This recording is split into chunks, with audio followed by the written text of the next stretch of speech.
Salut à tous. Aujourd'hui, on se plonge dans une affaire qui secoue la planète foot. Imaginez un peu un joueur qui risquerait d'être banni à vie des terrains. La raison, une insulte raciste présumée contre la superstar Vinicius Junior. Alors la question qui se pose, elle est énorme. Comment est-ce qu'on en arrive là? Comment une parole sur un terrain peut potentiellement mettre fin à une carrière? On va décortiquer ensemble les preuves qui ont fuité pour essayer de comprendre ce qui s'est vraiment passé. Bon, et selon la source qu'on analyse aujourd'hui, le dossier serait carrément béton. On parle de preuves accablantes. L'UEFA, c'est-à-dire l'instance qui gère le foot européen, eh bien elle envisagerait ni plus ni moins qu'une suspension à vie. Pourquoi? Parce qu'il y aurait une certitude, je dis bien une certitude absolue, que Prestiani a traité Vinicius de singe. C'est une accusation gravissime et on va voir pourquoi elle semble si solide.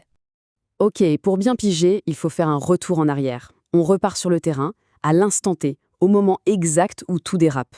Juste après un but, en l'espace de quelques secondes. Alors, voilà comment ça se serait passé seconde par seconde. D'abord, Vini marque. Classique, il fait sa petite danse pour célébrer.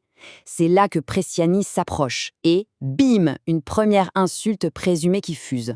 Le truc un peu fou, c'est que c'est Vinicius qui prend un jaune. Et quelques secondes après, rebelote la deuxième insulte, celle qui met le feu aux poudres, le mot mono. Maintenant, on entre dans le vif du sujet, les preuves. Et ce qui est fascinant ici, c'est que ce n'est pas juste une histoire de parole contre parole. Non, non. C'est un vrai puzzle assemblé avec des images, des réactions, des détails qui, a priori, ne trompent pas.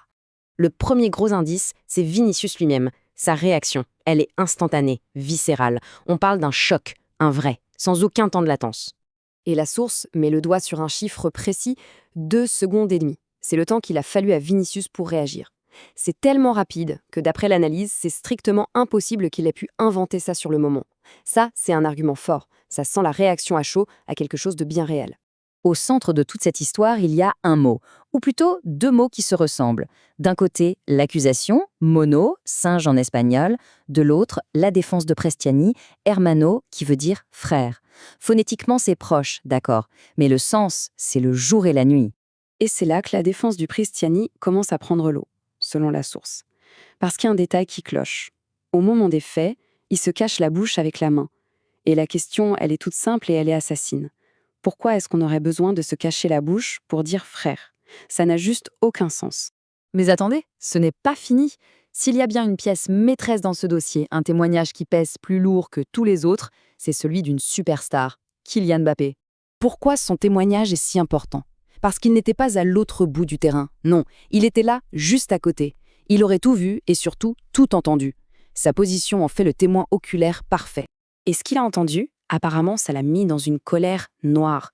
Tellement qu'après le match, il serait allé voir Prestiani, droit dans les yeux, et les mots rapportés sont directs, vraiment directs.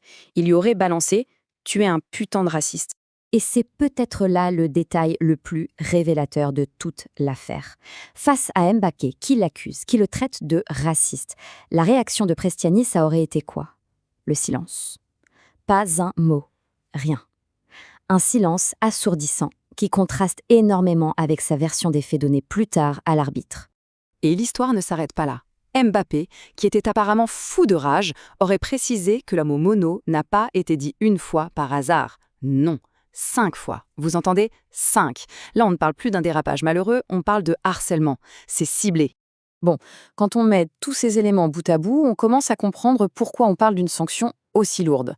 Le dossier qui se dessine est vraiment solide. Faisons le point sur ce qui constitue cette charge. Donc, pour résumer, on a quoi? On a de nouvelles images qui confirment toute l'histoire.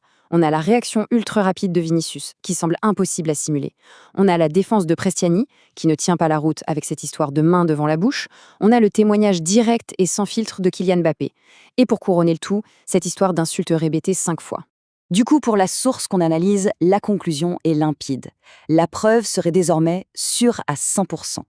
L'attente est claire, si l'USA fait son boulot, eh bien ce joueur ne devrait plus jamais remettre un pied sur un terrain pro.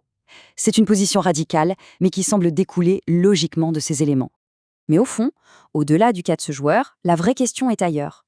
On sait tous que Vinicius est une cible récurrente du racisme dans les stades. Alors cette fois-ci, avec un dossier qui paraît aussi blindé, avec la menace d'une sanction vraiment exemplaire, est-ce qu'on est enfin à un tournant? Est-ce que le foot a enfin trouvé le moyen de dire stop? La question reste ouverte, mais on espère tous que la justice sportive sera à la hauteur. Merci d'avoir suivi cette analyse.